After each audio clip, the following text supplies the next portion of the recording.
একটা মেয়ে মানুষের মনোবল যে কত বড় জিনিস সেটা যার আছে সেই বুঝতে পারে।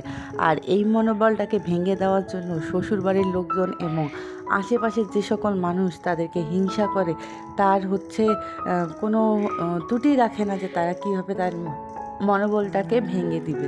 আমি আমার পাশে একজনকে দেখতেছি, তার খুব অদম্য ইচ্ছা সে নিজের পায়ে দাঁড়াবে, কিন্তু না, তাকে তার শ্বশুরবাড়ির লোকজন এবং তার আশেপাশে যে আত্মীয় স্বজন রয়েছে তারা তাকে উঠতে দিচ্ছে না। এটা কি ঠিক বলেন? অবশ্যই তাকে সাপোর্ট করা উচিত, কারণ সে যেহেতু চেষ্টা করতেছে। তাকে আমরা টাকা পয়সা দিয়ে সাপোর্ট না করি, কথাবার্তা দিয়ে তো সাপোর্ট করব, মন মানসিকতা তার ঠিক রাখার জন্য তো চেষ্টা করব, তাই না? কিন্তু আমরা তাকে প্রতিনিয়ত কথার পর কথা দিয়ে যদি আঘাত করি, তাহলে কি তার মন মানসিকতা ঠিক থাকবে? আপনারাই বলেন তো আপুরা। গুড মর্নিং অ্যান্ড আসসালামু আলাইকুম, welcome back to my another blog. আশা করি যে যেখান থেকে আমার এই ভিডিওটি দেখতেছেন আল্লাহর অশেষ রহমতে প্রত্যেককে অনেক ভালো আছেন।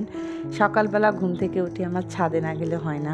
ছাদে গিয়ে আমি প্রকৃতির সাথে কিছুক্ষণ সময় কেটে তারপর নিচে চলে আসি।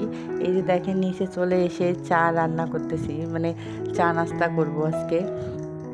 আর অনেক দিন যাবত আমি আর আমার হাজব্যান্ড দুজনে একসঙ্গে চা খাচ্ছি না, তাই ভাবলাম যে আজকে আপনাদের সঙ্গে একটু ভিডিও ক্লিপটা শেয়ার করি আর আমরা দুজনে একটু স্পেশাল মোমেন্টটা ফিল করি। যেটা বলতেছিলাম, আমার যে আপুটার কথা বললাম সে কিন্তু আমার পরিচিত। তার শ্বশুরবাড়ির লোকজন কোনো মতেই চায় না যে সে নিজে প্রতিষ্ঠিত হোক। সে ভিডিও কন্টেন্ট ক্রিয়েটর, সে ফেসবুকে ভিডিও বানায় মোটামুটি। তার একটা ভালো পেজ রয়েছে এবং এই মুহূর্তে পেজটা অনেক বড় একটু একটু করে গ্রো করতেছে। যাই হোক, সে অনেক পরিশ্রম করতেছে, দিন রাত একাকার করে কাজ করে যাচ্ছে। আমি কিন্তু তাকে দেখে কিন্তু আমি অনেক বেশি উৎসাহিত হই, যেহেতু সে আমার পরিচিত। কিন্তু না, তার শ্বশুরবাড়ির লোকজন তাকে প্রতিনিয়ত হেনস্থা করার চেষ্টা করে যাচ্ছে। আজকে তো তার নানি, কালকে তো তার খালা, পরশুদিন তো তার বোন, তারপর দিন তো তার হাজব্যান্ড, এভাবে প্রতিনিয়ত সবাই তাকে নানান ধরনের বাজেমূলক কথা বলে যাচ্ছে। আরে ভাই, আমি তো এখানে দেখতেছি তার তো কোনো দোষ নেই, সে তো খারাপ কিছু করতেছে না। সে ভিডিও মেক করতেছে। কিসের ভিডিও? রান্নার ভিডিও, একটু ঘুরতে গেছে তার ভিডিও, ন্যাচারাল প্রকৃতির ভিডিও। এমন তো না যে সে টিকটক করতেছে, নাচানাচি করতেছে, বেহায়াপনা গিরি করতেছে। তাহলে আপনাদের সমস্যা কোথায় বলেন? এটা আমাদের মন মানসিকতার সমস্যা। আমি যদি উপরে উঠে যাই তাহলে তাদের হিংসা হবে। এই ধরনের হিংসাত্মক মূলক চিন্তাধারা অবশ্যই তাদের দূর করা উচিত। আমি চাই যে তার সেই আপুটাকে যেন সবাই আপনারা সাপোর্ট করেন, কারণ সে অনেক বেশি কষ্ট করতেছে। আমি দেখেছি দিনের পর দিন সে খেয়ে দিয়ে না খেয়ে ফেসবুকে অ্যাক্টিভ থাকার চেষ্টা করেছে। আপু, তোমার কাছে একটাই রিকোয়েস্ট, তুমি যদি আমার এই ভিডিওটি দেখে থাকো, তুমি কারো কোনো কথাই পাত্তা দিবা না, না দিয়ে তুমি তোমার মতো কন্টিনিউ করো। আমি জানি তুমি একদিন পারবা, ইনশাল্লাহ। তোমার মধ্যে সে অদম্য শক্তি রয়েছে। আর এই যে দেখেন, আপনাদের সঙ্গে গল্প করতে করতে আমি এখানে কিন্তু চা বানিয়ে নিয়েছি এবং আমি এবং আমার হাজব্যান্ড আমরা দুজনেই যেহেতু খাবো, তাই 2টা কাপে ঢেলে নিয়েছি। আর নিজেদেরকে মাঝে মাঝে এইভাবে স্পেশাল ফিল করাবেন, আর স্পেশাল মানুষদেরকে নিয়ে স্পেশাল মুহূর্ত কাটানোর চেষ্টা করবেন। চায়ের কালার দেখে কিন্তু আমার অনেক বেশি লোভ লেগে যাচ্ছিল। আর কি বলবো, যখন ভয়েস ওভার করতেছি তখনও মনে হচ্ছে যে না, 1 কাপ যদি এখন পেতাম তাহলে অনেক বেশি ভালো হতো। আর এই যে দেখেন, প্যানকেকগুলো রান্না করেছিলাম সকালবেলা, এগুলো সবগুলো খাইনি, বেঁচে গিয়েছে কিছু। এখন বেঁচে যাওয়া প্যানকেক দিয়ে কী করবো বলেন? এগুলো তো আর ফেলে দিতে পারি না। তাই এগুলো দিয়ে ভাবলাম অন্যরকম করে একটু পিঠা রান্না করব। দুধ দিয়ে এটাকে চিনি দিয়ে জাল দিব, যাতে এটা নরম হলে বাচ্চারা অনায়াসে খেতে পারবে। তাই তো আমি পিঠাগুলোকে প্রথমে হাত দিয়ে ছিঁড়ে নিচ্ছি। এই যে দেখেন, আমি অল্প অল্প করে সবগুলো পিঠাকে হাত দিয়ে ছেড়ে নিব। তারপর এগুলো আমি জাল করব। যে কোনো কাজে কিন্তু পরিশ্রম রয়েছে, কষ্ট রয়েছে। হ্যাঁ, ঠিক আছে, তাই শ্বশুরবাড়ির লোকজন তাকে সাপোর্ট নাই করতে পারে, কিন্তু তুমি হাজব্যান্ড, তোমাকে অবশ্যই উচিত তাকে সাপোর্ট করা, তার পাশে দাঁড়ানো। কিন্তু সেটা না করে তুমি কি করতেছো? তাকে প্রতিনিয়ত তোমার বাড়ির লোকজনের মতো তুমিও হেয় করতেছো। এটা কি ঠিক?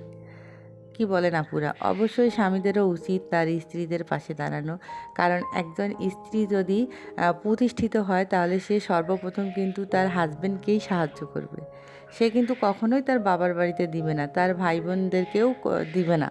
হ্যাঁ দিবে, অল্প করে হয়তোবা, কিন্তু সর্বপ্রথম সে চেষ্টা করবে তার সংসারটাকে সুন্দর করে সাজানো, তার স্বামীকে সাহায্য করা, তার হচ্ছে বাচ্চা কাচ্চাকে মেনটেন করা। তাহলে তোমরা পুরুষ হয়ে কেন এই জিনিসটা বোঝো না যে একজন নারী, তাকে আমরা সাহায্য করি।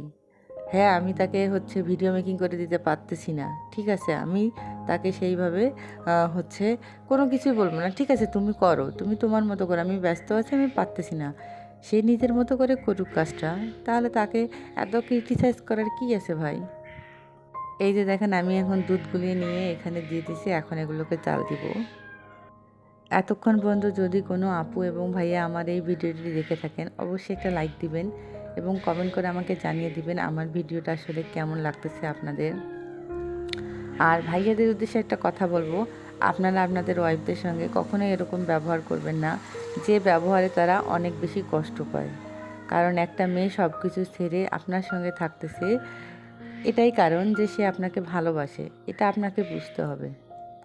আপনি যদি প্রতিনিয়ত প্রতিদিন তার সাথে খারাপ ব্যবহার করে দেন, তাহলে সেটা কি ঠিক? কখনোই ঠিক না ভাইয়ারা। চা খাওয়া শেষ করে এই যে এখানে দেখেন আমি কাঁচা কলা কিছু কেটে নিয়েছি। কাঁচা কলা দিয়ে আজকে ভাবছি যে কাঁচা কলার হচ্ছে নাড়া করব, আর হচ্ছে আমি মাছ ভেজে নিচ্ছি, মাছ রান্না করব। এখানে আমি কাঁচা কলাটা বিভিন্ন ডাল দিয়ে রান্না করতেছি, আর রান্নাটা অনেক বেশি সুস্বাদু হয়েছিল। আমরা নর্মাল যেভাবে রান্না করি ডাল, ঠিক সেভাবে রান্না করেছি। আর এই যে এখানে দেখেন আমি মাছ রান্না করে নিচ্ছি, এটা হচ্ছে পাঙ্গাস মাছ। এটা আমার মেয়ের অনেক বেশি প্রিয়, কারণ এই মাছে কাঁটা কম থাকে, তাই বাচ্চারা কিন্তু এই মাছটা অনেক বেশি পছন্দ করে। তাই তো আমি মাঝে মাঝে এই ধরনের মাছগুলো রান্না করে দেই বাচ্চাদেরকে, যাতে তারা খেতে পারে অনায়াসে। ওই যে যেটা বলতেছি, আমিও কিন্তু ভিডিও মেক করি, ভিডিও কন্টেন্ট করি, কিন্তু আমার হাজব্যান্ড আলহামদুলিল্লাহ আমাকে অনেক বেশি সাপোর্ট করে। সে যতই বাধা আসুক, যতই কথা আসুক, সে কিন্তু আমাকে প্রোটেক্ট করে। কে কি বলতেছে সেই কিন্তু আগে হচ্ছে রুখে দাঁড়ায়। এরকম হতে হবে হাজব্যান্ডদেরকে, তাহলে দেখা যাবে প্রতিটা মেয়ে, প্রতিটা নারী তার কর্মক্ষেত্রে অনেক বেশি হচ্ছে একটা স্বাচ্ছন্দ্যবোধ জায়গা হচ্ছে করে নিতে পারবে। এই যে এখানে আমার কিন্তু মাছগুলো অলরেডি ভুনা হয়ে গেছে, আমি এখন মাছগুলো কষিয়ে নিয়ে তার মধ্যে হচ্ছে ঝোলের পানি অ্যাড করে দিব। আর একটা নতুন কথা বলে রাখি, যারা এখন পর্যন্ত আমার এই ভিডিওটি কন্টিনিউ করছেন তাদেরকে ধন্যবাদ জানাই, এবং আমার চ্যানেলটি সাবস্ক্রাইব করে আমার চ্যানেলের পাশে থাকবেন। আশা করি আপনাদেরকে আমি নতুন নতুন ভিডিও দিয়ে হচ্ছে একটু হলেও এনকারেজ করতে পারবো, মোটিভেট করতে পারবো। কারণ যে কোনো কাজে মোটিভেশনটা সবার আগে। মোটিভেশন যদি আপনার ঠিক থাকে, তাহলে আপনি সব কাজে এগিয়ে যেতে পারবেন। আর আপনাদের সবার সুস্থতা এবং দীর্ঘায়ু কামনা করে আজকের মতো এ পর্যন্ত। ধন্যবাদ সবাইকে।